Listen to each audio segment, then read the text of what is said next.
Vitamin D అనేది మనకు స్కిన్‌కి, హెయిర్‌కి, హెల్త్‌కి ఇంపార్టెంటా కాదా అంటే డెఫినెట్‌గా చాలా ఇంపార్టెంట్ అండి. సో, బేసిక్‌గా మనకి వైటమిన్ డి డెఫిషియన్సీ ఉంది అంటే స్కిన్ అనేది బాగా డ్రై అయిపోవడము, ఆ బ్యారియర్ అనేది వీక్ అయిపోయి ఆ స్కిన్ అనేది పెచ్చులు పెచ్చులుగా పగిలిపోవడం ఇలాంటివన్నీ అబ్జర్వ్ చేస్తుంటాం. అలాగే హెయిర్ విషయానికొచ్చేస్తే విపరీతమైన హెయిర్ లాస్, పెరుగుతున్న హెయిర్ కూడా వీక్‌గా, ఫ్రెజైల్‌గా పెరగడం ఇలాంటివి నోటీస్ చేస్తూ ఉంటాం.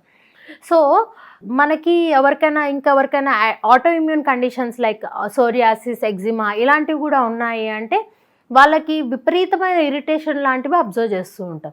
సో, ఇలాంటి ఏ సైన్ మీరు నోటీస్ చేసినా గూడా మీరు విటమిన్ డి అనేది కంపల్సరీ చెక్ చేసుకోవడం ఇంపార్టెంట్ అండి. అండ్ దానికి తగ్గట్టుగానే దానికి సప్లిమెంటేషన్ పెట్టుకొని దాన్ని కరెక్ట్ చేసుకోవడం చాలా ఇంపార్టెంట్. లేదు అంటే ఇవి ఇంకా వర్సెన్ అయ్యే ఛాన్సెస్ ఉంటాయి.